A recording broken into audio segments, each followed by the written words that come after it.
Unfiltered, uncensored, and unapologetic. This is the Retail Warzone Podcast.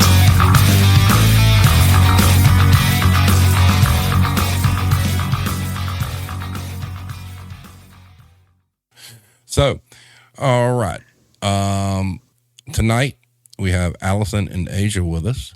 They worked for a place that sells men's clothing, otherwise known for sake of this video, the Testosterone Wearhouse. So, Allison and Asia, say hello. Hello. All right. So, what I'll do is I'll start with you, Allison. Now, first of all, did you two work in the same location or were they different ones? Briefly, we did work in the same location, but mostly we did not. Got you. From my memory. But am I right? No, that's right. I started at a different place and I only went to the other store as necessary. I went to a bunch of other stores. Right. All right. So, Allison, so tell us what got you there, what you did like about it, and then I guess you guys kind of share a story and you guys can go into that. Okay. What got me there? How I ended up there? Well, I started working for After Hours Formal Wear, and they were bought by Men's Wearhouse. So it was a merger, so to speak. That was an interesting transition because we had been bought by other department stores, like May's department store, and we'd had other acquisitions in the past, but none of them affected business until Men's Wearhouse bought After Hours, and they changed everything, the computer system, the phone system. They changed the tags on the garment. Everything changed, which was a positive change at the time. And I really enjoyed working there during that time. Now, you did make a comment. I just want to get this out of the way. It changed after the founder passed away, correct? That is true. That was in 2013. Well, no, the founder didn't pass away. He was fired by the board. Oh, so he was ousted. He's still alive. Wow, he got ditched from his own company by the board. Which is very rare in history for that to happen. You might remember a certain Apple CEO that was also ousted by his company. That is correct. Now, because he was, a pretty big face for the company because he did all the commercials, correct? Right. He was the I Guarantee It guy. Wow, that's really kind of amazing that actually transpired that way, to be honest with you. I was totally unaware that it is. And go ahead. He has a tell-all book that he just came out with at the end of 2021 called I Guarantee It. Oh, really? Mm-hmm. It's worth a read. I have to check that out. So in your time there, what would you say was like the driving force in everything changing? I mean, from like the C-suite corporate level, I mean, did you guys get any kind of support from HR with what you guys were going through at all? Or did it just become, we didn't care? Well, when After Hours was bought by Men's Wearhouse, that was in like 2006, I think. Mm-hmm. 2006, we didn't see any real big changes, I believe, until 2007, which was right before like the great short thing that happened where the stock market dropped and we had that recession. So things were really good then, though. The merger was amazing. The Men's Wearhouse treated After Hours employees very well, and George Zimmer generally treated his employees very well. So that was all a positive. The recession hit us pretty hard, and there were like a year or two where we didn't get raises, but we came out of that decently enough because Men's Wearhouse and George Zimmer had no debt. So it was pretty easy for us comparatively compared to other retail companies to get through that recession. And then when George Zimmer was ousted in 2013, it was because the bigwigs of the company wanted a raise. They wanted more money, and the only way to really do that, or at least the way they proposed to the board, was to do it on the backs of the frontline workers, which was to cut payroll and cut bonuses. Ooh. Yeah. So that was the biggest change, I think, that we saw at that time, other than George Zimmer had a huge following. Asia might remember he came to the holiday parties. Mm-hmm. We all got to meet him and dance with him if we wanted to. Yeah, he's a nice guy. He's a nice guy. Yeah. I'm sorry. That's extremely cool. That's extremely cool that he was, what I would say, that active in the workforce. I mean, the fact that he would come to these, soirees or whatnot and mingle with you guys is great, actually. And I've only seen one CEO, from any of the companies that I've worked for actually do that. And it is extremely impressive when you witness that the first time. Asia, how did you get there? So I was in college. I actually started working at men's wear. It was called After Hours when I was hired as well. And I was in college, and I kid you not, $25 in my bank account. And I was like, I have to get a job somewhere. So I applied, and I got a job at After Hours. But shortly after I was hired, it was acquired by Men's Wearhouse and became MW Tux shortly after I started working there. So I didn't really have the after-hour experience that Allison was talking about. But I was there during the transition where everything started changing. So like the logos changed, all the clothes changed, our standard operating procedures changed, everything, top to bottom changed. And I just started working there in 2000. I was my freshman year of college, so 2006 or 7. And I stayed there for like 4 years. But yeah, I mean, initially I thought everything was great about the company. I liked working there because we were right across the parking lot from David's Bridal, so you basically were involved in people's weddings from beginning to end, and I just thought that was cool to do. Wow. So now, in speaking with you two, did you guys encounter the same problems like when you were both working in the same store? Was that what the kind of discussion that you guys had that night? I don't think that we encountered the same problems in the same store, because I had an issue, particularly like with sexual harassment and nepotism and some other issues with like my pay and all that with stores, like my main store.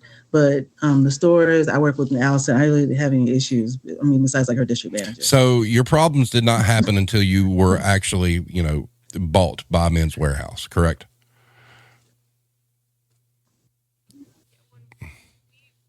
I would have to say most of the issues didn't happen until after Men's Wearhouse bought After Hours. Right. Go ahead. Well, they changed the leadership as well. We got a new district manager, and they restructured basically our whole company. So we became a Men's Wearhouse store instead of an After Hours store.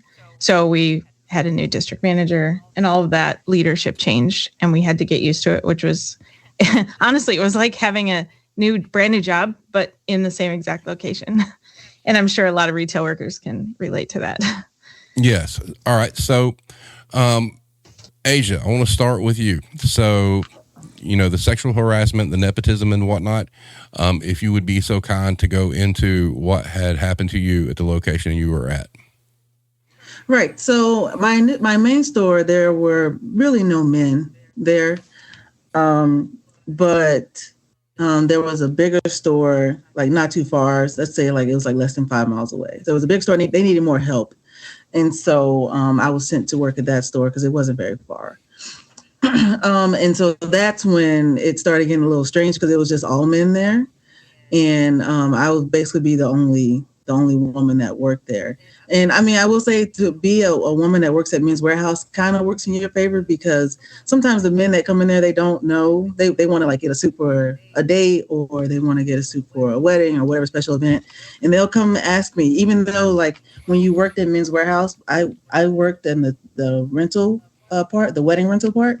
And so I would just sit in my little corner of the store because they had a special carved out place for us to sit when we did just the rentals. But it didn't matter if I did the rentals or not. If a guy wanted a suit and he wanted a woman's opinion, they would come see me, because usually I was the only person in the store who was a woman.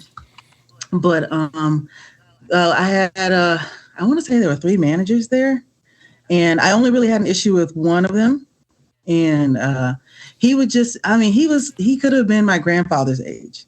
I think he was easily 60, and I was at the time maybe 19 or 20. And he would just say these comments, and looking back on them, they're a lot creepier than what I realized when I was young. And I was, I knew them to be creepy then. But I distinctly remember like one time, I think we weren't that busy, so maybe I was like eating some crackers or something. And while we were waiting for anybody to show up in the store, and maybe I had like a crumb or something on the side of my mouth. And instead, most normal people would just be like, hey, you got something on your face, just wipe it off, whatever. Not this guy. No. He like stuck his tongue out and he like licked his entire lips. And it was very strange. He was like, but he did this with like this sultry, like look in his eyes. And he was like staring at me while he did it. And it was just very strange. I know.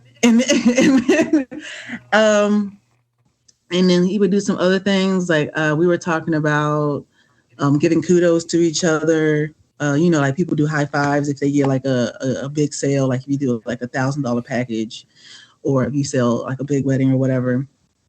So we were talking about how we all give kudos to each other, and he was talking about football players and how they pat each other on the butt after a good play. And he was like, I could do that to you. And I was, why would that even cross your mind to say that to me? So that was like one of the final straws. And I actually happened to be in a human resources class in college at the same time. And so I talked to my professor about that. And I was like, hey, there's this manager. And he wasn't just a regular employee. He was like an assistant manager who's at my job. He just says all these things to me. Another thing was I had this shirt.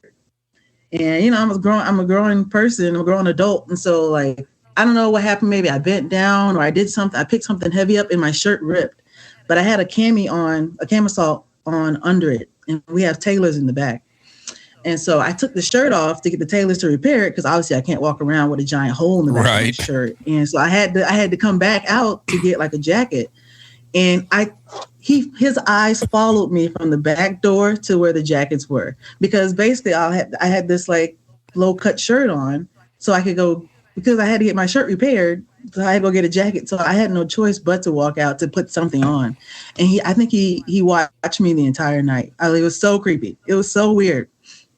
But I had the HR teacher, and I asked him about it. I was like, this doesn't seem right to me. And he told me from that day on to keep a record of everything that he ever said to me. And like he said, put the dates and everything. So that's what I started doing in my computer when I was in school.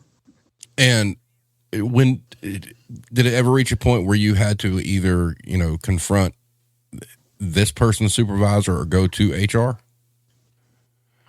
Well, so he had a manager, our main manager over him. And that thing with the crackers, like the thing where he licked his lips and he looked at me, I was like, that was too much. I was like, that's too far. So then I talked to our manager. I said, listen, you have got to talk to him, because this is out of control. Like I talked to my dad and I talked to my professor. I was like, this is out of control. So I told him you talk to him because I think he had a daughter that was like a little bit older than me. So I'm like, that's so like that's gross. Very gross. It makes my skin crawl. So I was like, you need to talk to him, and I'm not going to come back to work until you talk to him. And I said, do not ever schedule me at the same time that he's scheduled, because it was just too much. And I think, and every woman that I encountered that had to deal with him had a similar story. Like there was not a woman in the company who had ever met this man who did not have an issue with him sexually harassing them. So no woman wanted to work with him. Wow. But you know what? You said something I want to give you huge props for the fact that you said, I'm not coming back to work until you handle it. Yeah. So they did handle it. I will give them that. They did handle it, but it was, I mean, I had to say something. It wasn't like he was on the slide with it or anything. He would be very bold in his comments to me. That is, it's, especially when you talk about like how old you were and how, I mean, it is creepy, but even it wouldn't matter if you were like a year younger. It's just uncalled for, it's, I don't understand why people behave that way. I never will. It is beyond me why people feel empowered to treat a member of the opposite sex that way. I mean, it's humiliating for one thing. And it just, now you were talking about nepotism that you had going on there too. Right. I don't know if it still exists because I haven't worked in the company in a while, but I mean, there was a ton of nepotism because I think my district manager, his son or something worked in one of the stores, and what we couldn't do, the son could do. So like they have like basically blackout dates during the spring because wedding season and prom season.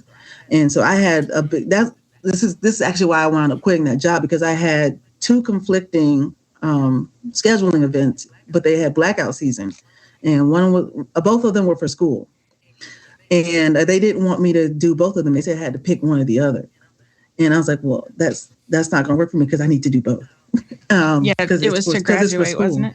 It was, yeah. One was an agreement that the school had made that we would go work a major sporting event for in another state.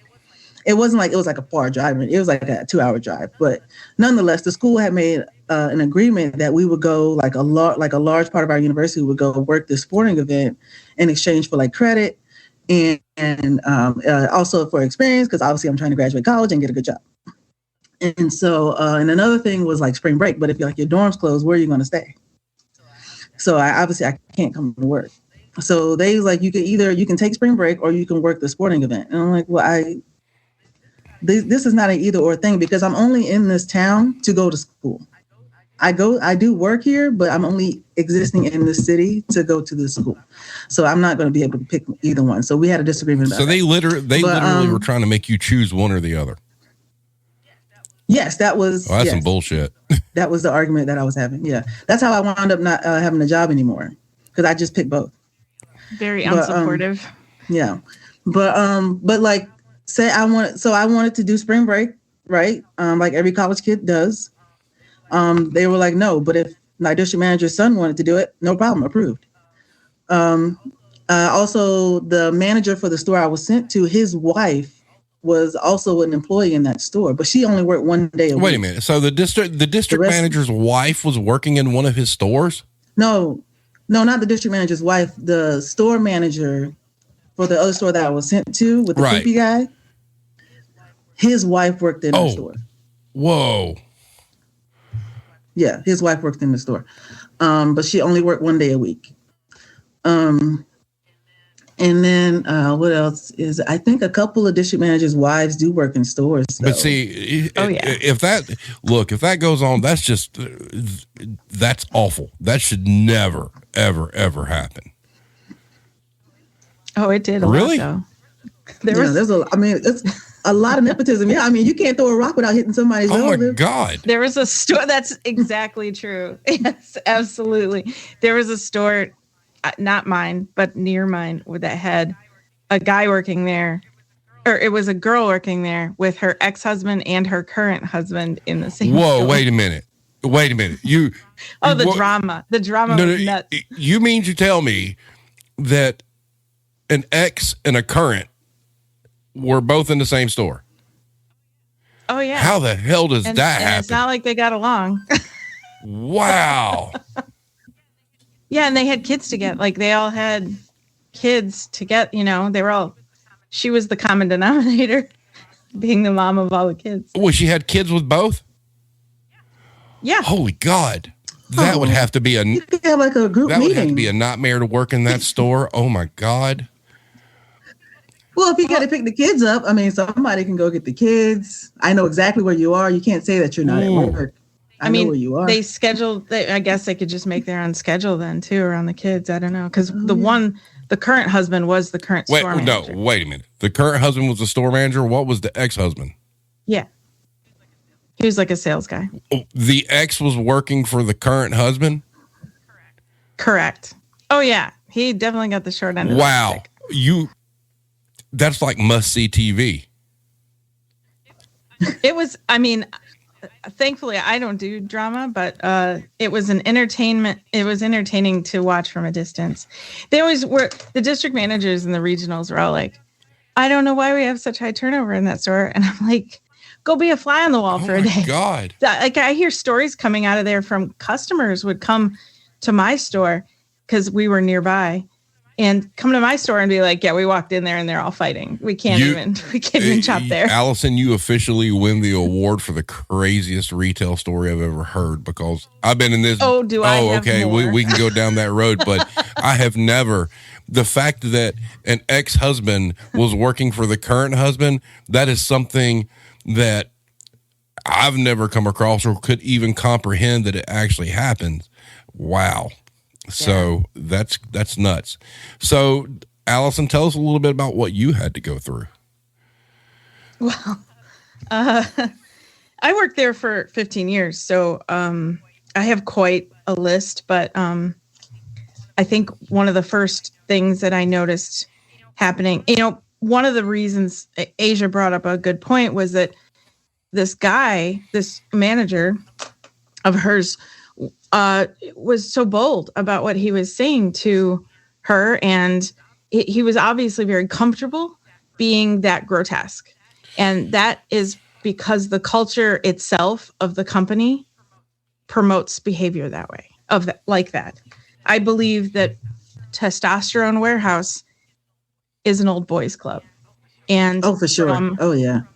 From the bigwigs on down, they bred their own culture, and that was their culture because they had no process that I could determine for sexual harassment.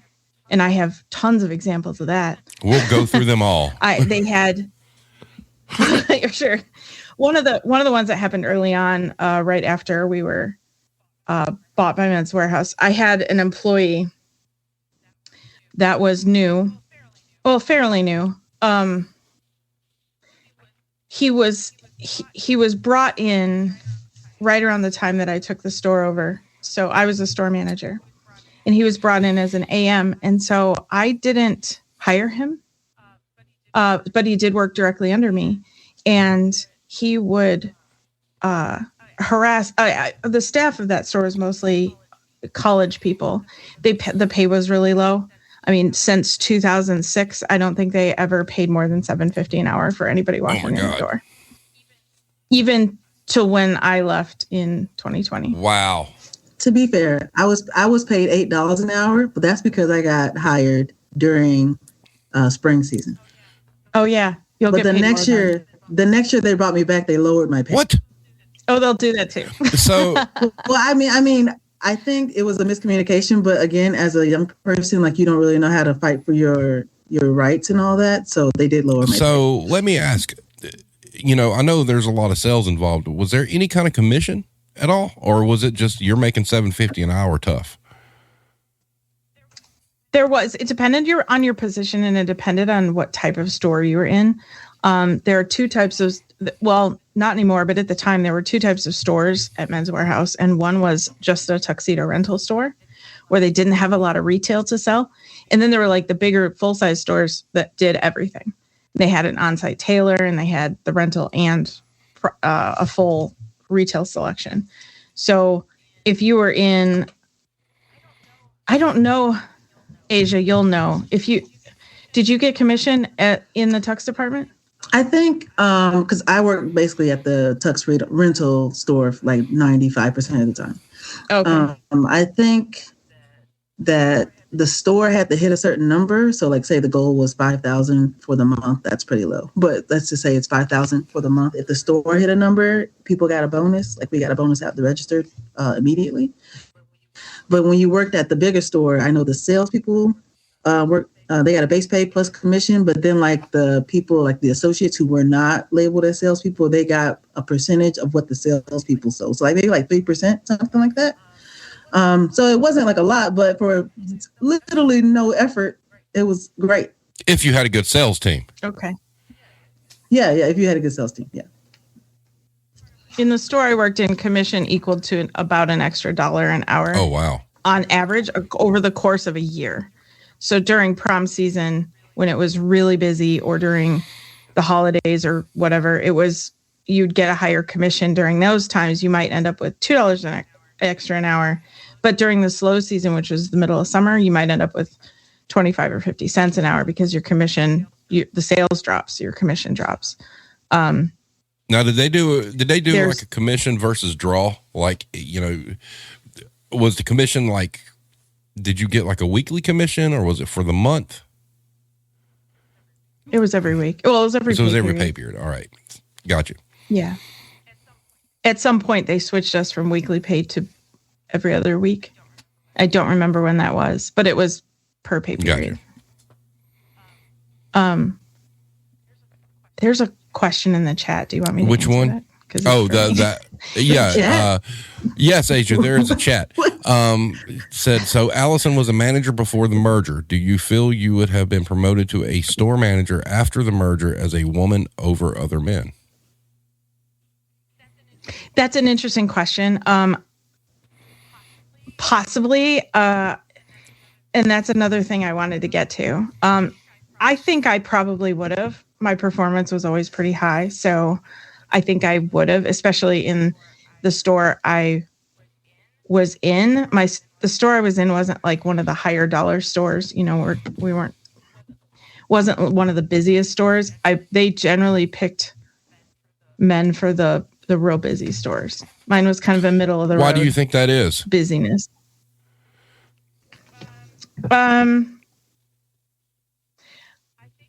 I think there was this weird dynamic that if you were a guy and you smoked, you'd go out with the guys and smoke.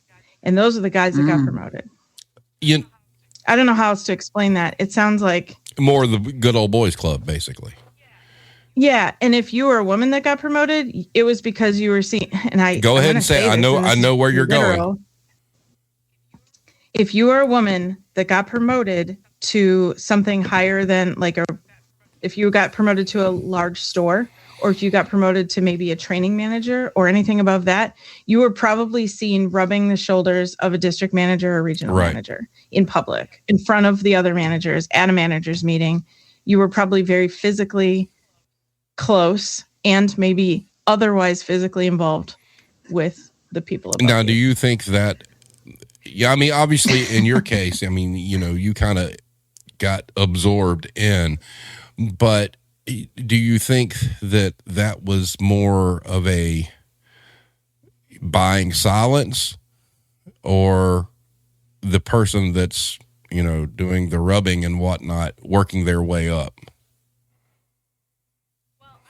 Well, I wasn't about to do any of that. I didn't do politics. I'm not about that. I'm not going to sleep with somebody for a position. And I have no proof that anybody did, but I know it happened.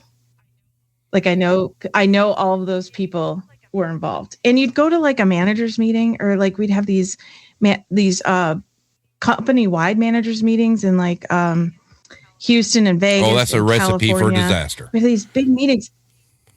And these people would be like literally sitting in each other's laps and stuff, and they're married. They have significant others at home.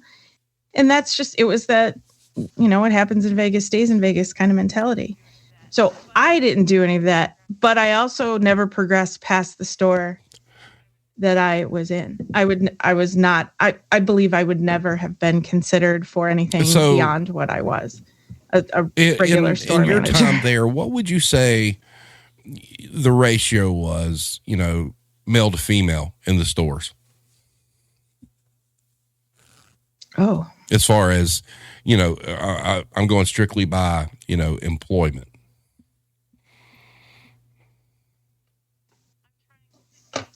I'm trying to think. there were definitely females in positions that, like, there was, I don't think I ever saw a male in the head of a tuxedo department. It was always a girl.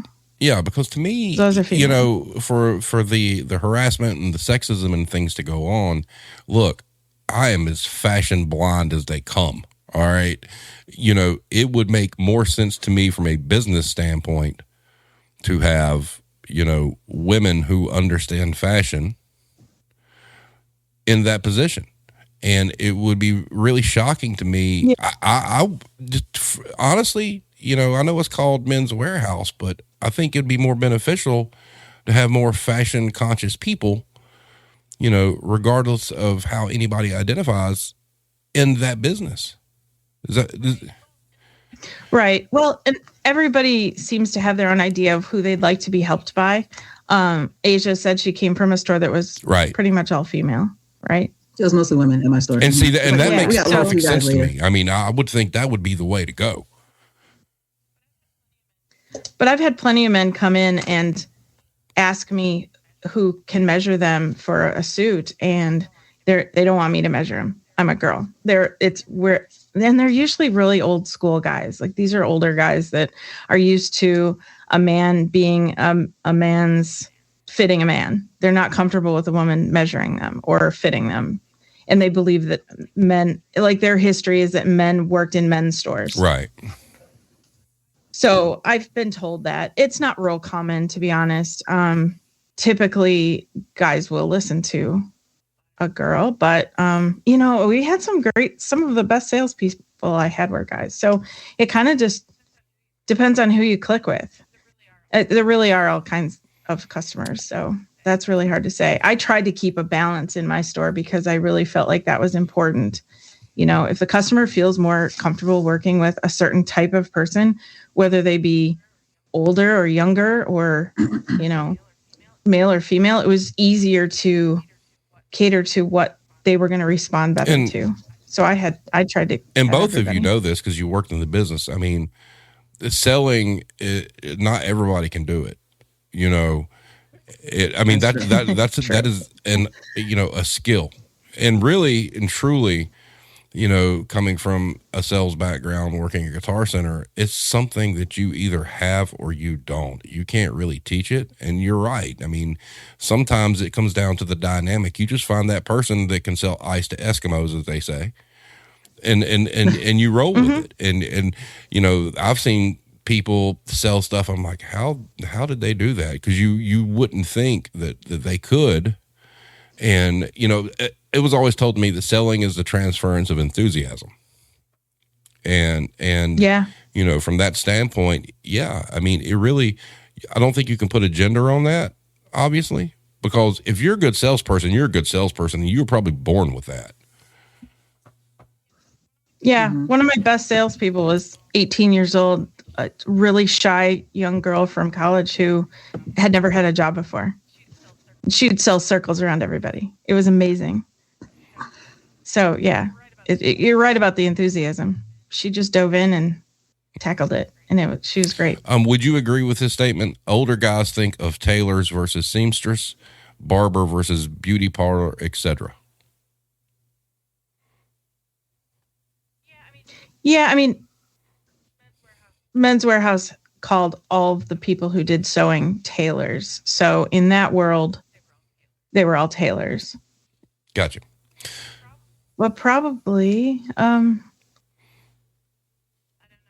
don't know.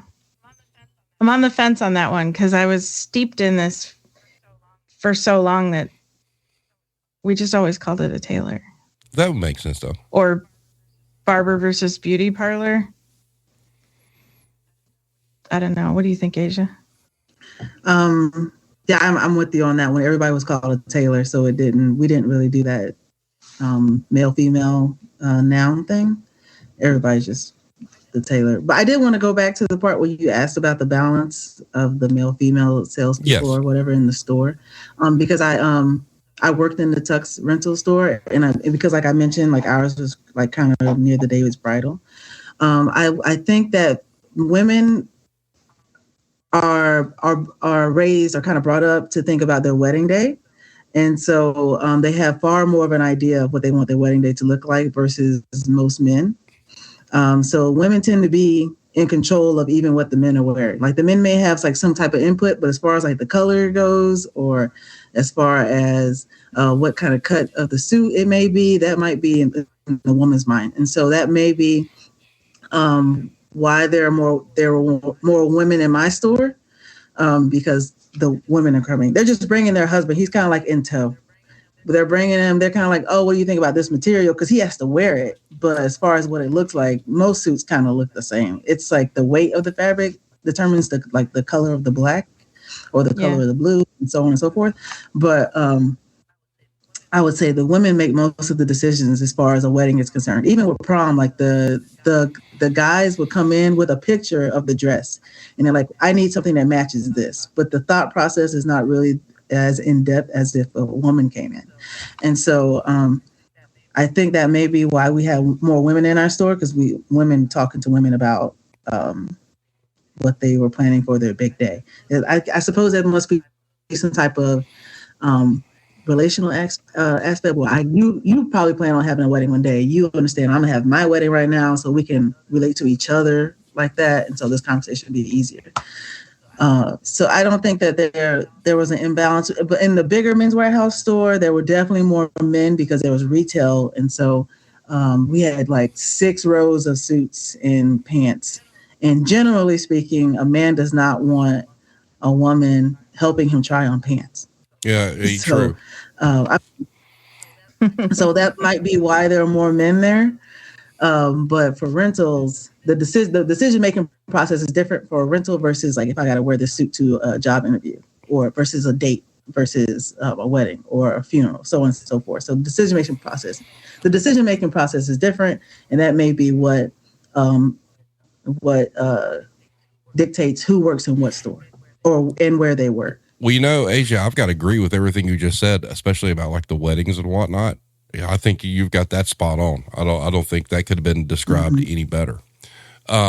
Question in the chat. So going back to the harassment, was most of it from coworkers, or were the customers also inappropriate? Uh-oh. I really didn't have inappropriate customers, because despite the fact that I was young, my personality has kind of been the same. It's been consistent throughout my life. So I really, I don't want to say I'm aggressive, but I'm stern. So I really didn't have too many issues with that. Also, I would say I was younger. So most people coming to Men's Wearhouse are not 20. Right. They're like 30 something years old. Maybe 30 to 45, I would say, probably the age range for Men's Wearhouse. So that they probably viewed me more as their younger sister. But the coworkers though, hey, they were just going at it. Damn. Free, just doing what they want, just saying what they want to say. That's true. Because I see you every day. Right. Allison, and you? I definitely dealt with customers being inappropriate more often than employees, but the employees' harassment was far worse as far as gravity. Like customers would come in and say something inappropriate. I can think of one example when I just hired a girl. She'd been there 2 weeks. She was 18. She just got into college, and she was putting a suit in a dressing room for a customer, and he was the father of the groom going to be in a wedding, and this was his suit, and he was doing a final fitting. And so she puts the suit in the dressing room, and our store's busy. We're packed. That dressing room area had a ton of people in it, and the store is full. And he says pretty loudly to where a bunch of people around could hear. He says, "Oh, little lady, you're going to have to help me get dressed." And she was like, "Excuse me?" And she just shrunk. Like I watched her. She was only like 5'2" to begin with. I watched her get down to about 4'5". And I was like, and I walked right up to him and I handed him his suit and I said, "Get out, get out. You're not doing that here. Wow. You're not trying it on here. I don't care about your final fitting. Go." And what can you do? And so this poor little 18-year-old, this is her first job. She's been here 2 weeks and this is how she gets talked to. He had cornered her in a dressing room And that's the kind of thing that I saw happen frequently. For some reason, there's a lot of guys out there that make these comments and they don't think, or they think they're funny. They think it's funny to say little things like, oh, are you going to measure my inseam? Get up there real tight, or make sure you get in there, get the right measurement. And you're like, we don't even measure inseams. They don't even measure. There's no training for measuring an inseam. It doesn't exist. But they think it's funny to make jokes about it. But it's disgusting. That's awful. Yeah, that's almost a daily thing there. To be honest, customers say that sort of thing. So what was the age One limit of the things to work there? Yeah. Minimum? Oh, I don't know. It depends on the state you were in. Probably because I was hired when I was 18. I don't recall ever seeing anybody younger than me. I think I hired a 17-year-old at some point. Oh, did you? Yeah, 16. As long as because at some point you need like some kind of work permit. And the reason I ask is because, the fact that, this kind of touches on something we talked about, a couple of days ago, was the fact that you've got these younger people coming to work and you just said it. I mean, your very first job, and this is what you're exposed to. And there's zero training for that. Absolutely. There's no kids. training for that. And you just have to sit there and take it and be, it's awful because, you're basically subjecting kids to that mess. Yeah, absolutely. And there's, like I said, zero training and zero support. When that sort of thing happens and it goes up line, the old boys club, bigwig guys, they don't care. They're like, toughen up, straighten up, suck it up. Gross. What is it? Get some thicker skin. That's what I'm trying. They basically just go, what your complaint is nothing to them. You might as well not complain. It just makes you look weak to them. And so as a store manager, I had a task of every time I hired a young person, male or female, because I watched it happen both ways. Mostly men harassing women, but I would always say and I would say this for any retail worker, you need a statement, because in the moment you never remember what it is what it is to say. You're flushed, you're shocked at what you just heard because you didn't expect to hear it. You don't know what to say. You just kind of want to shrink or run away or hide, or I don't know about you. Everybody has their own fight or flight response. But if you have a statement in your pocket ready to go all the time that you've rehearsed and that you can pull out in a moment's notice and say to the customer, I would like to keep this professional, and if you're not going to, you need to leave. I think that's excellent. That's the way it should be. It's really easy to pull that out. I used it weekly. Now, did you get any blowback from that? There. I mean, did you somebody at some point had to call corporate and complain? Nope. Oh, the corporate phone calls. Oh my God. 99% of the time. I'm sorry, Asia, go ahead. They called corporate for everything. Remember, they would just give them whatever they wanted. Yeah. Oh, sure. But I never had a customer call corporate on me telling them, do you need to keep this professional or you need to get out? I never had anybody call corporate because I threw them out of the store. Well, that's good. That's real good. I think they realized they were misbehaving, and they hopefully realized I was right. How can you make an argument against that? Like, oh, I was sexually harassing your employee and she threw me out of the store. Like, no way you can tell that story where it doesn't make you look now bad. as far as like your corporate leadership and your DMs around you and whatnot, Allison, what kind of things did you have happen to you that were basically like you just described, oh, you need to toughen up, you need thicker skin or anything like that? Yeah. Well, let's see. I'll start with what I had said earlier about this one employee. We'll call him John. No offense to all the Johns out there. I apologize for this. We love you, John. We love you.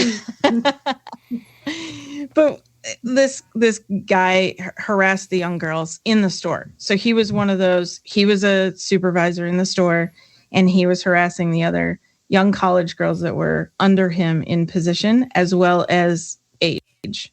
And he would say things like, I remember him telling them about how he was a sex addict and what that meant on a more graphic level.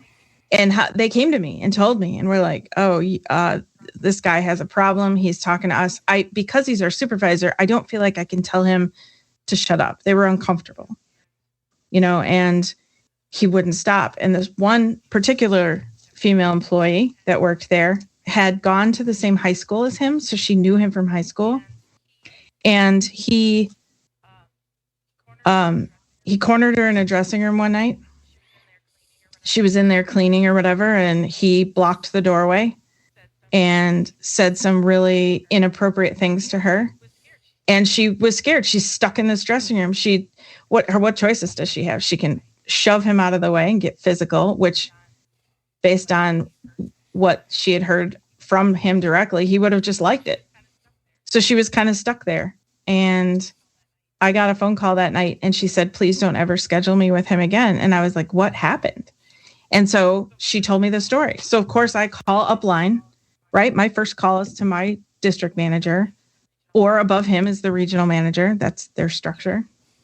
And so the question came, okay, well, do you want to talk to HR about this? Like, what do you want to, the first question was like, how bad is it? That's what I was asked. Well, how bad was it? It's a concern. It doesn't matter how bad. Are there levels of bad? I've got a toxic piece of crap employee in my store who's harassing these girls, telling them inappropriate things, and using his position to silence them. And you're asking me how bad can it be? It's not like the hospital where they have that number chart, how, from 0 to 5, how much does it hurt? Okay. How much pain are you in? Well, and the crazy thing is, I got the same response from HR. So I'm sorry. Go ahead. I don't mean to get loud. Go ahead. Go all in. Away from the mic. We good. So I call HR and I'm like, you need to do something about this guy in my store. I can't have. So all the girls kind of banded together and came to me and said, like, oh, we don't want to work with him anymore. You have to schedule us not with him. Well, that left me working with him basically. And I was like, I mean, I could handle, like, what am I? He's not going to do anything to me. But okay, I can't schedule a reasonable schedule with no one working with him but me. That's not possible. So I'm on the phone with HR and they said, well, tell us how offended you are. And I went, what do you mean? It's not even about me. It's about these poor girls that have to deal with this. First of all, it's destroying the team spirit and it's destroying the atmosphere in my store. I want to kill him myself. Like, I want to take him out back. So I'll hold out first. You procedure. talked to HR, right. And they didn't ask about yes the victim first. They asked how offended you were. Well, okay. So the order of that might be a little off. They wanted to know if any of the girls would talk to HR directly. And I said, well, they might, but I'm calling because it's bad and you need to hear it whether they'll talk or not. Like, I want something done, whether they will talk to you or not. I'm telling you it's happening. Fix this. Can we get rid of him? And they said, well, how offended are you? And I was like, I couldn't hardly answer the question. How offended? On a scale of what? 1 to 10? 3,000. That's just, face it, we've had numerous discussions about HR trying to protect, companies from lawsuits, but it sounds like that one doesn't even know what they're doing.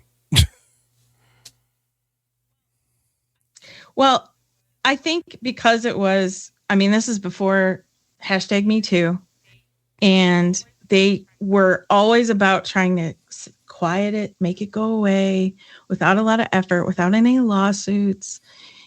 It'll be fine. They just kind of soften it as much as they can to make it go away. And I believe that's how they protected their company from lawsuits.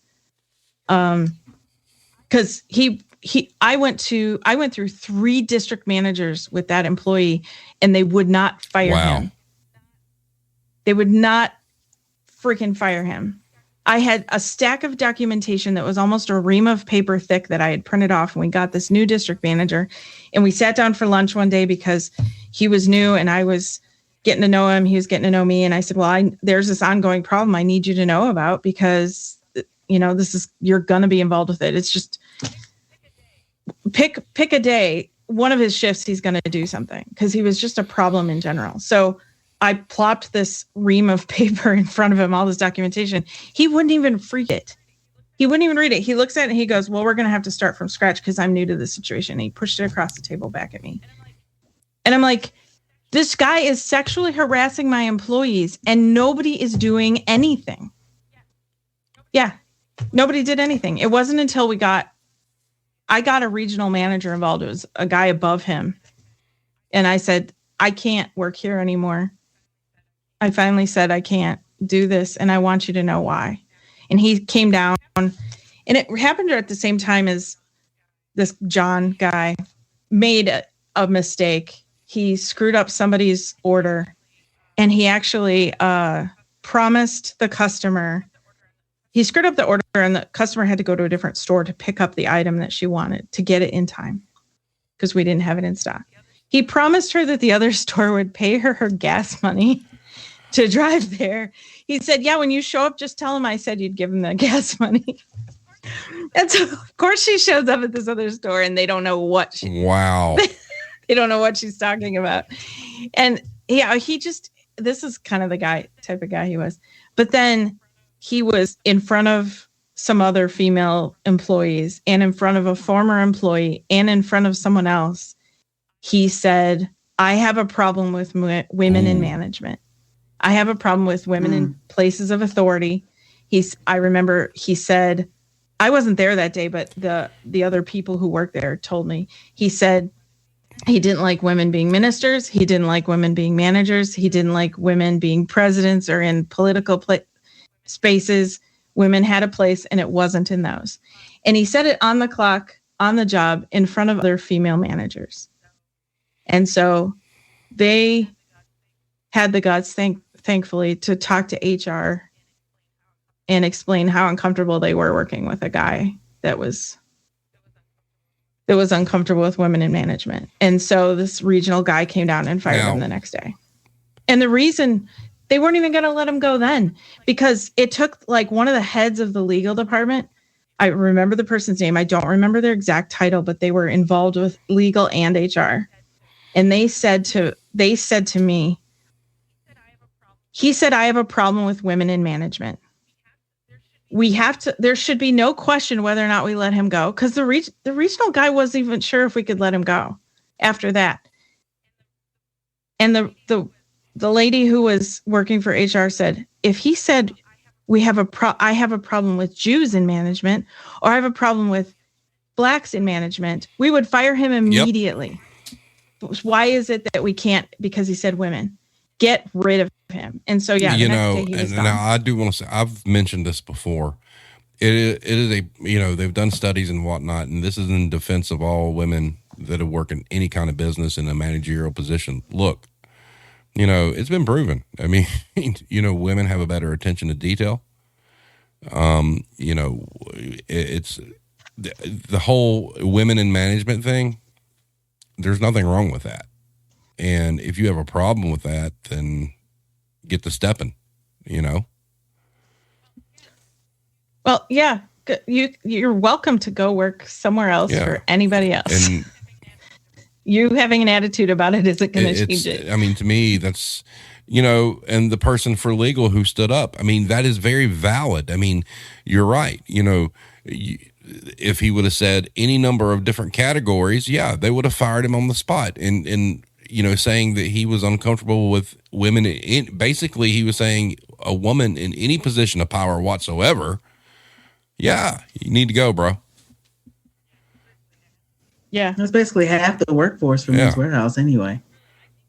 Yeah, really. I think you're probably right. When one of the questions earlier is the ratio of men to women, and it might be about half, but it kind of depends on the position, because there's a big unseen workforce that nobody sees is in the warehouse itself and in production. And, with Men's Wearhouse owns all of their own rental products. So they have their own cleaning system. They have their own, there's a huge, gigantic warehouse for that down in Houston. That's like 3 million square feet or something insane like that.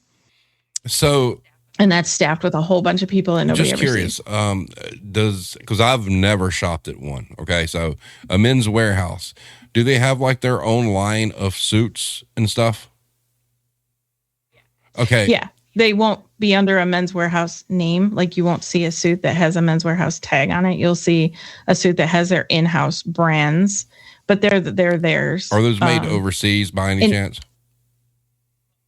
Well, almost all of them are, brand name or otherwise. So selling suits for good prices off cheap labor. Yeah. I mean, they had their Joseph Abood line that was custom, that was made in the US because it was custom.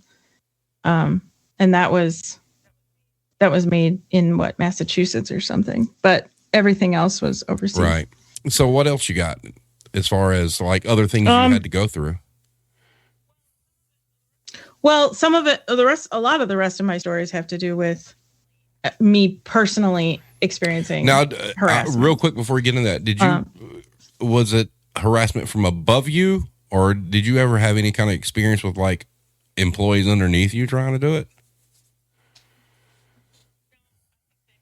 No, I think they know I would have strangled them and thrown them back in this. Good on you. They know I would have killed them. No, my employees were awesome. I don't think I could really complain about any of them other than this one guy, John. You know who you are.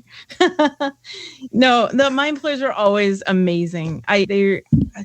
I'm still friends with a lot of them, and the kind of work family we created there and that little microcosm culture we had in my store was phenomenal. And it's really the only thing I miss. Right. Yeah. And I think a lot of retail workers can relate to that. Because you have people you'll go for, but like the company can suck or the higher ups can suck. But your brothers and sisters on the front lines are cool. But no, I didn't really have anybody from. Nah. If I did, I didn't realize it. So how bad was it from above? Well, one was kind of lateral, and that's the one I was going to bring up next. There's an intercompany fleet that delivers things to the stores because it's cheaper than shipping. One of the reasons is because they deliver the rentals to, like the tuxedo and suit rentals, to the stores, and they have to do it in a timely fashion. It guarantees they get there. They can run it directly from. Men's Wearhouse has many regional warehouses that are tuxedo distribution centers. So if you are on the West Coast, there's probably one in California. If you are in the Midwest, I think there's one in Addison, Illinois. If you're in Houston, in Texas, there's one in Houston. So they're all over, and these drivers deliver directly. And one of the drivers from that fleet, I happen to know his boss. I was friends with his boss, but he was new to our route. So he had been with the company a while, but my store was new to him, and we're going to call him Jim. Sorry to all the Jims out there. He walked in the first day and made comments to me that were about my body, and it was uncomfortable. And I said to him that, I have a boyfriend and I'm, it's not interested. I didn't straight up say he was gross, but I let him know this was not welcome. And then he left, and I went, okay, we're good. And I thought, boy, if he ever said any of those things to my younger female staff, I would, I'm kind of protective. We have that work family thing. I'd have to kill him. Not fully understand. Like, you're doing a whole lot of. I know, right? He will. Karma will get him. But I would bow back, and we'd have at least a conversation. Don't go out back. I'm protective of those. He just disappeared. We don't know what happened to him. He went. Right. He just. We sent him to the farm. I don't know why his truck's out front. Yeah, it's so strange. 18-wheeler just outside. That reminds me, though, if I may, I also had a driver do something similar to me, but that was like when I first started working. He actually picked me up. I remember this, because I was like a much smaller person. I'm not fat. just so we're clear. Gotcha. But, No shame here. But I was like maybe like 140 or something. And I remember he picked me up. Like, I don't know, like he's like, like you do like a like a baby sometimes. You're like, baby's probably like 10 pounds. Or you like pick up something like, it's probably like 15 pounds. I don't know. He's like weighing me or something. It's very strange. But he did pick me up because he's a bigger guy. Probably, I would say, if not high 200s, he passed 300. And he picked me up. And then like every time he would come deliver suits to our store, he always had something to say to me, basically about like how he wanted to go out on a date and whatever. And just be very clear, I'm very gay. And so that was a snowball's chance in hell to ever be happening. So but that jogged my memory that I had a driver who was also like, was a little untoward. I mean, just picked you up. I mean, what kind of thought process goes through? I'm going to go pick this girl up. I don't know. That is strange. And I didn't have the store that Allison had where they backed me up to people to not do things like that. My coworkers thought it was funny. And they just were like, it's like they were like kind of chiding me, like, oh, he thinks you're cute. He likes you and whatever. But like, I didn't tell, now I'm more open about it, but like, I didn't tell them that I didn't date men back then because that wasn't any of their business. So to me, it's like super uncomfortable, but to them, it's like, oh, it's like when people tell little girls like the boy on the playground is picking on you because he likes you, similar to that situation. Yeah, he's pulling your hair because he likes you. Yeah, but still, you just don't walk up to somebody, just pick them the fuck up.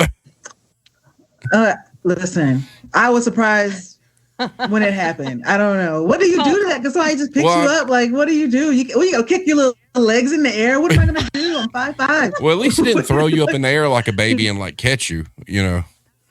No one thinks to call OSHA for that. Nobody thinks to throw you and pick you, like, nobody wheeze you. Wow. What's the age where you don't get thrown in the air and people say, well, evidently there's no age if you got people, random truck drivers picking you up and throwing you up in the air. Yeah. So let that be known that Men's Wearhouse does hire some strong individuals. Wow. Oh yeah. They're hauling all kinds of stuff. That's hilarious. All right. So what I'm going to do is we're sitting at an hour 3 right now. This has went by fast. You two have been entertaining as hell. I'm sorry. I'm probably going to be talking about getting picked up and thrown in the air for the next couple of days. I'm not going to. I want that for you. Well, thank you. I needed that in my life tonight. I really did. That is awesome. I just picture like this big burly truck driver picking up, somebody, throwing them up in the air like, Gucci Gucci goo, and catching you as you come down. It's weird. That's really weird. Yeah, make sure you wiggle your feet, and laugh a little bit. Even though it's not funny at all. At all. And like somebody just said, regardless, you have the right to say, I'm not interested in the least. Yep, you sure do. Well, yeah. Yeah. That's a good statement to keep in your pocket. Yeah. Too. I mean, I don't understand why, we talk about customers a lot, obviously, on the show. I mean, some of these customers, I mean, they've got like the biggest set of cojones on the face of the planet, because I honestly believe some of these folks walk into these stores thinking it's like, a 4-walled version of Tinder, swipe left, swipe right, pick somebody up, Yeah, it's like retail workers cease to become human beings. Well, and you're right. To them. And, as far as the harassment thing goes, that falls completely in line with everything that we talk about is, when you're getting harassed like you guys have been harassed, really and truly, there's no other way to describe it other being treated, less than human. You're right. And also when we worked there, Bridezilla's was a big TV show at the time. When I worked there. So that just made it worse. Like, you didn't just get it from the men. You were getting like some major attitude from the women, because that was like a big thing at the time. I mean, I remember a woman came in and threw her purse at the front counter. And I'm like, what is going on? That's because the people at David's Bridal had made her mad. She brought that energy into my store. And I'm like, me and her husband, I'm measuring him and we're like minding our business. And here she comes throwing stuff. I'm like, what is happening? So yeah, I was catching it from both ends. You just gave me a great idea, Asia. It would be an awesome episode to talk with a bunch of people that worked in bridal departments. Ooh. Oh, yeah. You have stories for days. I bet that would be a lot of fun. Like, wow. You'd have some stories. Now, sure. so you do all men's warehouses have a bridal section, or was that just a store that you were in Asia? No, so our store wasn't connected to the Davis Bridal, but a lot of times you will notice that a men's warehouse is close to a Davis Bridal, and that's because the color schemes are set to coordinate. Gotcha.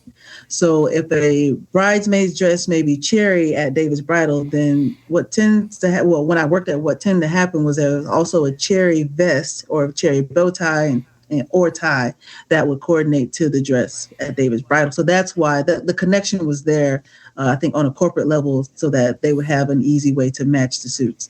And sometimes the people at Davis Bridal didn't get it right, and they thought we had a color that we really didn't have, and then we would have a whole nother set of issues. But it's similar to how sometimes you'll see like a Walmart and a Home Depot near each other, or a home. Walmart and Lowe's. That's a really good point. It's a complementary kind of thing. And plus, you can, like you said, you can scoop up the people that David's Bridal pissed off. Right. That's pretty good business, actually. So, Allison, what else you got?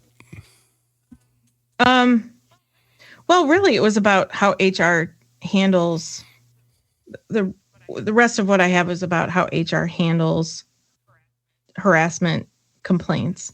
Because with that driver that I experienced the harassment, he came back and said more, and it was worse. And so I called his boss because he was a friend of mine. I said, hey, you've got to get this guy in line because he's going to come in here one day and I'm not going to be here. And it's going to be one of my younger girls and she's going to quit on me because if he says anything like that to her, like he did to me, I wouldn't work here. I wouldn't want to put up with that. Not when I was, so you've got to get your guy under control because we can't have this here. Can you send somebody else from now on or something?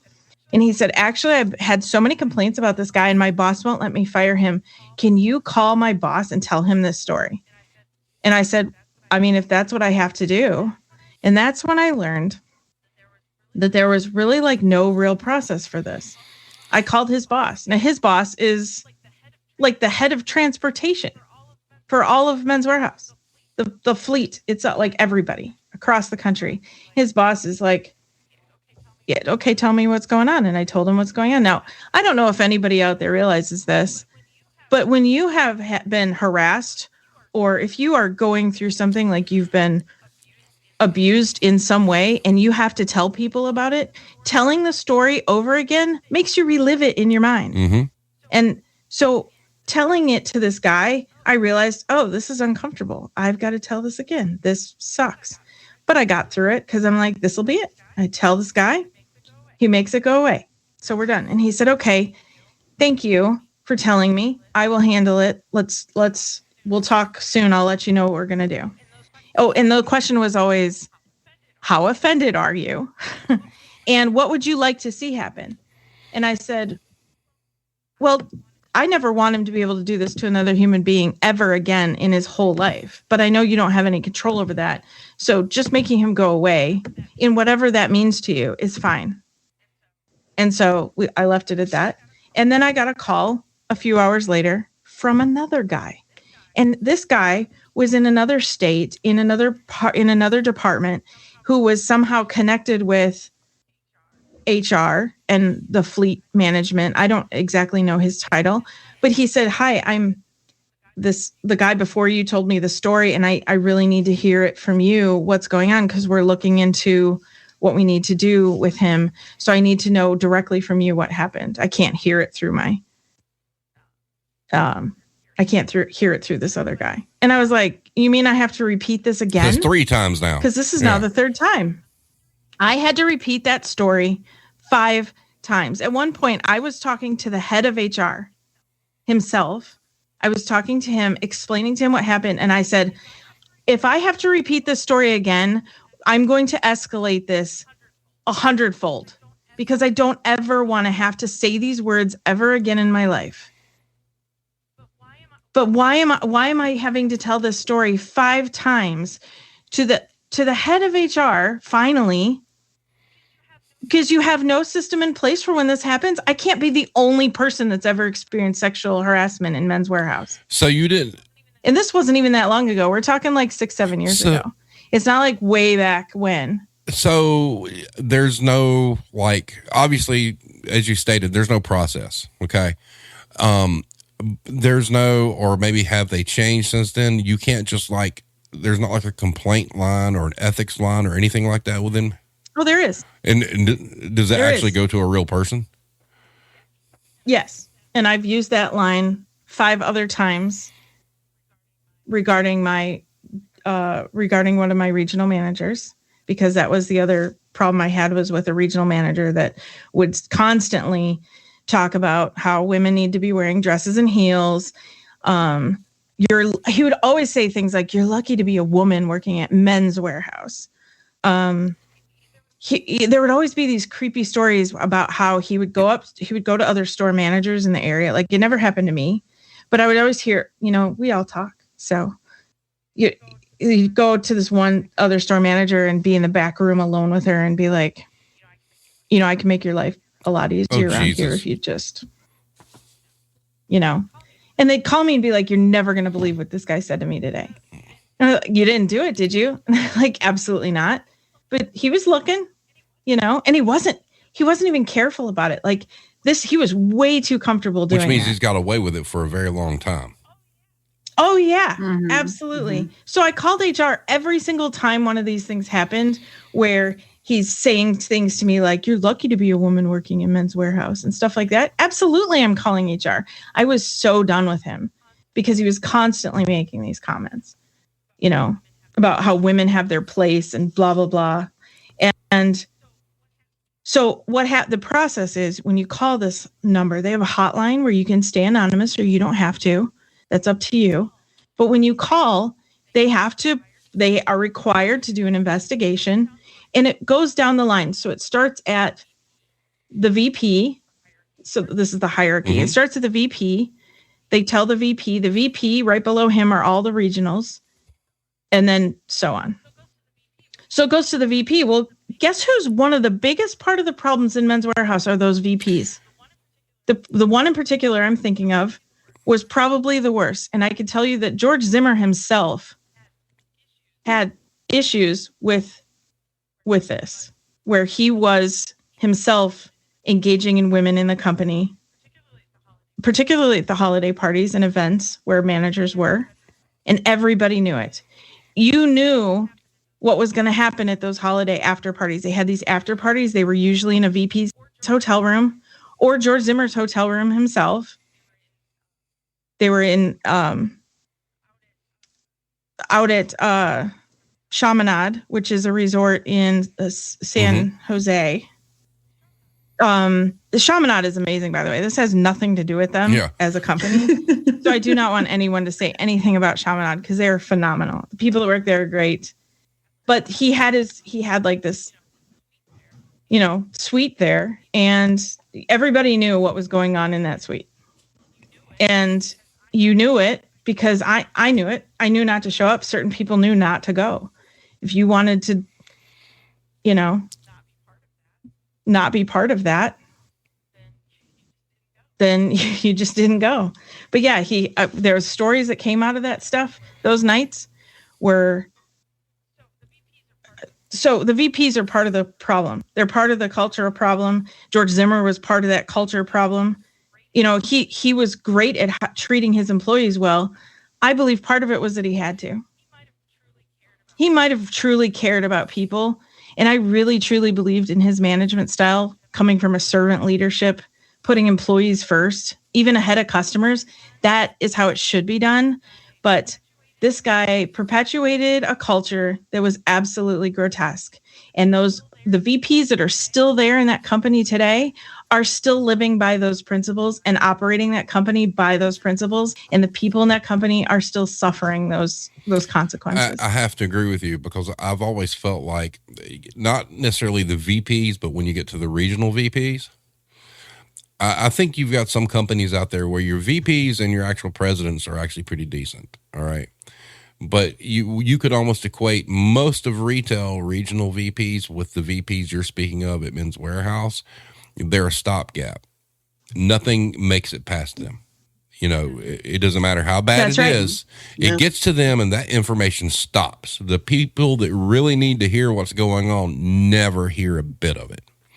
And that goes back to something we talked about the other night with Dr. Carbo about how it's really starting to reach a point in these businesses where there's going to have to be an outside entity that handles these kind of situations and complaints. Because obviously anything that these companies have in-house isn't doing anybody any good. Yeah, they only Correct. exist to protect themselves. And, you know, it's a shame because I think one of the problems we have in the customer service industry, it really doesn't matter if it's clothing or just regular, you know, hard goods retail or whatnot, is that there's no support system really for the boots on the ground. And, you know, as a whole, you've got this army of regional vice presidents, DMs, you know, sweeping stuff under the rug that when you go back and you look at it and you start reliving all these things you've went through, it's no surprise that everybody's quitting everywhere. Yeah. I mean, absolutely. That's the culture that everybody doesn't want to, the unsupportive, abusive, and toxic culture that exists in retail. Yeah, exactly. And we had a comment come through. Can anyone explain to me where it makes any sort of business sense to apply alcohol to a business function? Well, that's a very valid, look, I was a quote unquote store director for a fairly large home decor chain. And, you know, just like you were talking about, Allison, you know, you got your yearly shindig you have to go to.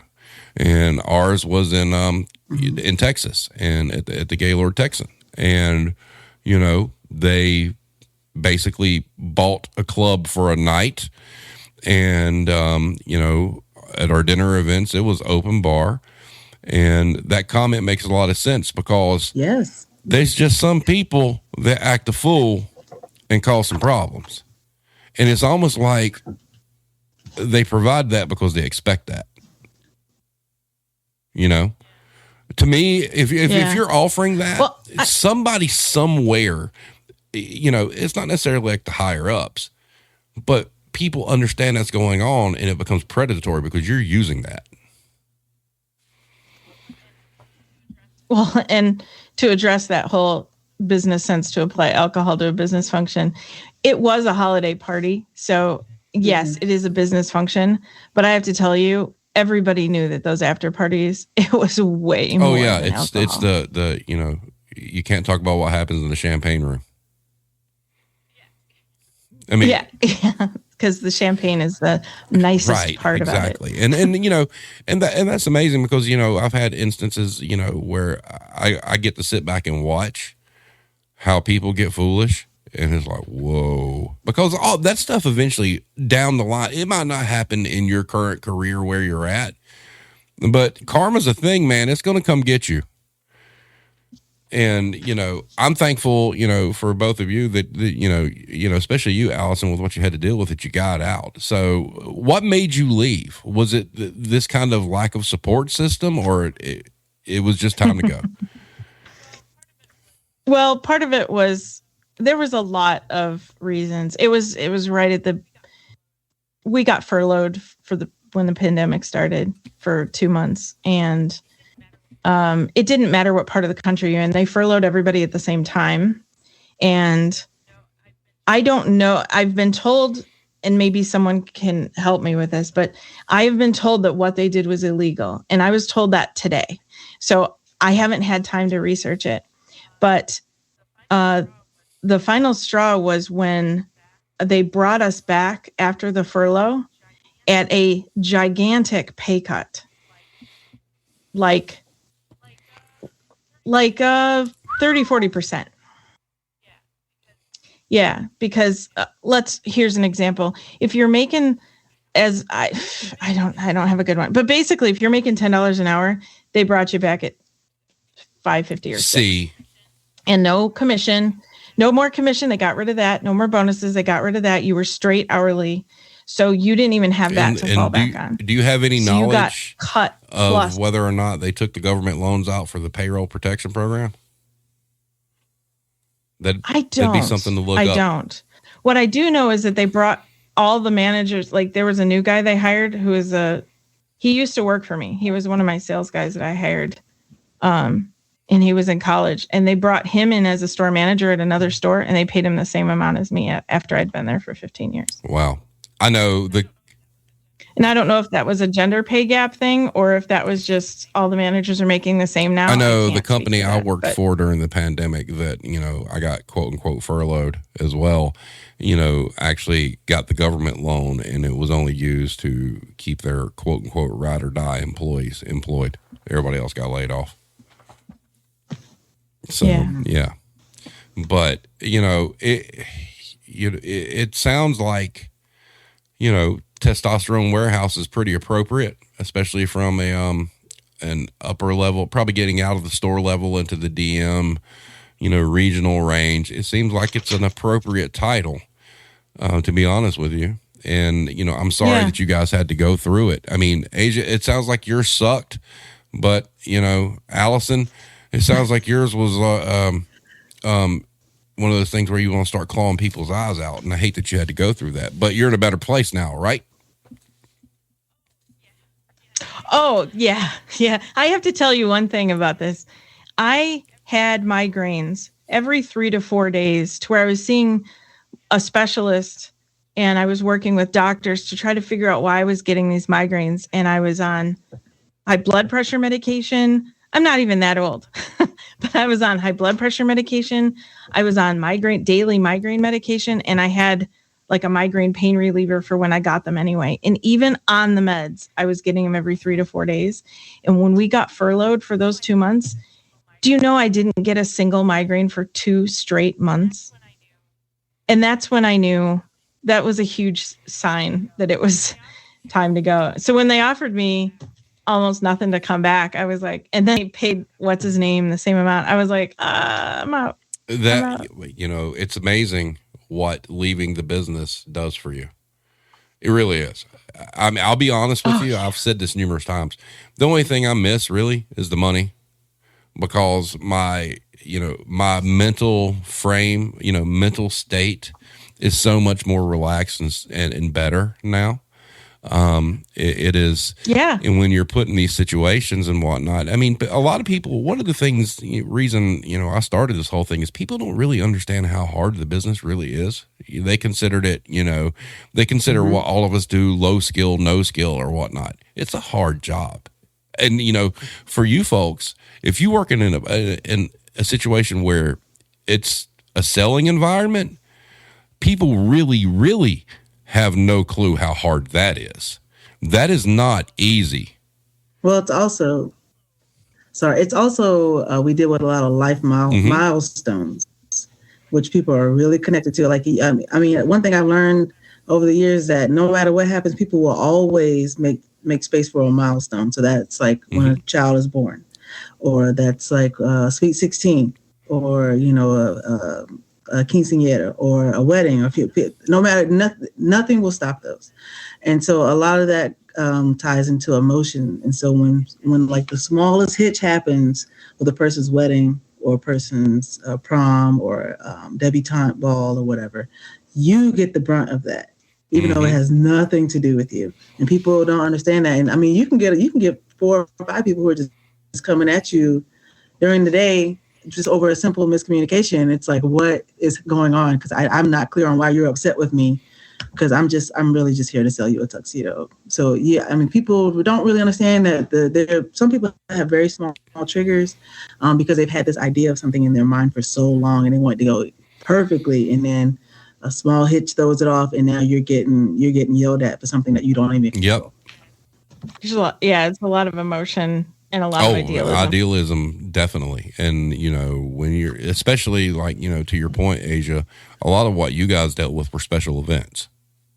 And you both, like Asia, you were talking about how the bride has it visioned how she wants it all to be.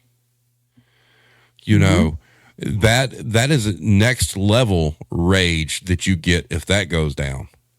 I mean, that's a whole lot different than somebody walking in just being mad because you're out of stock of something, because you made a great point about what they picture these milestones to be attached to their experience, and they'll just effing lose it. And you just got to sit there and take it. And because you have no idea what's going on. And none of y'all are paid enough to sit there and take that. No, not at all.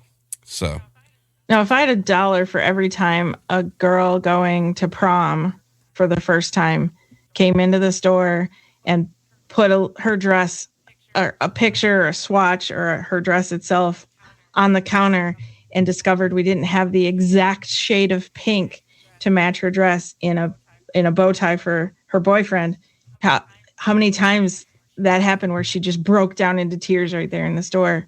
Like, we're not therapists. Exactly.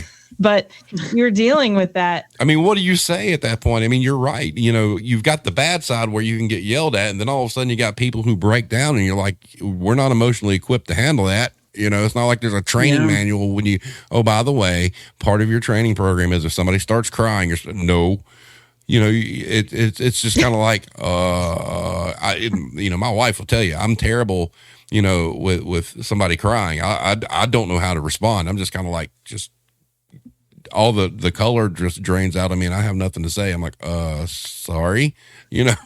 So there's no training program for that. And I can imagine prom time and stuff like that. That's gotta be rough, because that's an important moment to those young people. You know, that's all. It is up until when oh, go ahead. I'm sorry. And sometimes it's not just like if it's the girl going to prom or if it's the woman getting married. Sometimes it's the tertiary person as well. So it's the mother of the bride, who it's now her wedding too, because she didn't get to have a wedding for whatever. Ooh, I bet those are the worst to deal with. She wants to control. Oh man, there's a lot of those. I mean, it's basically their wedding. And then one rule we had in our store was that any changes that were made, we had to call either the bride or the groom. And so I remember sometimes like the mother of the bride will come in, or the father of the bride will come in, and they don't like the color of whatever, so we have to call. And they're like, why do you need to call the groom? Well, it's his wedding too, so we need to talk to him to see if this is okay. And they would just get such an attitude. I'm like, well, it's the bride and the groom. It is not the mother of the bride, the father of the bride, father of the groom, mother of the groom. It's the two people's wedding. I don't know who you are. You could just be making up a name. These two people are the people I am working for. And so it gets really crazy because there's like a power struggle sometimes even between the bride and the mother of the groom. Like I'm just here to sell a tuxedo. What is all this power struggle that you're arguing with me about? You're watching a family. You're watching all these different parts like try their best to ruin an important day. And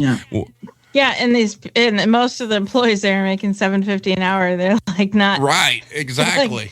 like you're getting paid. Like I have homework after this.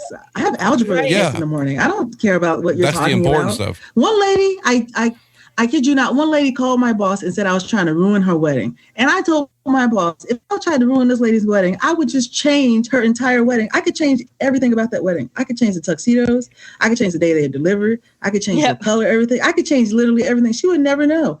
I was like, I don't care about this lady and her wedding. Like, I'm 19. I don't care about your wedding. I have statistics class in the morning. Look, you guys, when I'm done here, I'm going to start making posts. I want people that work at bridal shops. I just had a comment in the chat. My first job was dyeing shoes to match wedding and prom. Don't bother explaining texture differences to those people. Oh my God. Oh, yeah. The textures make black look different. So people sometimes will get cheap on the suit and they already have a black suit. So I'll just wear that. But then we bring the pictures in and one person has a satin suit. One person has a silk suit, polyester, some other weird blends. So all the blacks are different. Wow. All right. So people don't think so we're sitting an hour and a half. I have one question to ask you both. You ready? Do you miss it? Ready.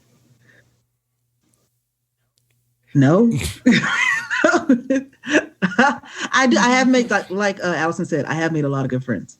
from Men's Wearhouse. So I will say that the camaraderie was great. The employees, most people I worked with were great. And even today, I still talk to many of them. However, that is a place that I also learned a lot about boundaries, and I learned a lot about what is acceptable and unacceptable from an employer. And so from that standpoint, I enjoyed the lesson, but I didn't enjoy the path I had to take to learn it. But I for sure, I miss my friends. I live far away from everybody now, but I don't miss the company overall. Allison, your turn. Yeah, I have pretty much the same answer.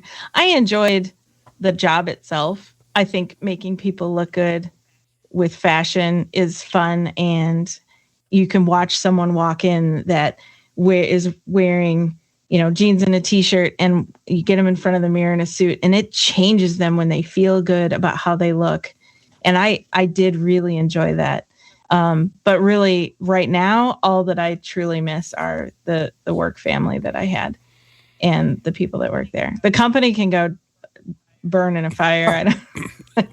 It's going out back. It's going to have a conversation. Well, both of you made the perfect statement. It is, it's funny because a lot of these companies try to tell you, oh, we're a family.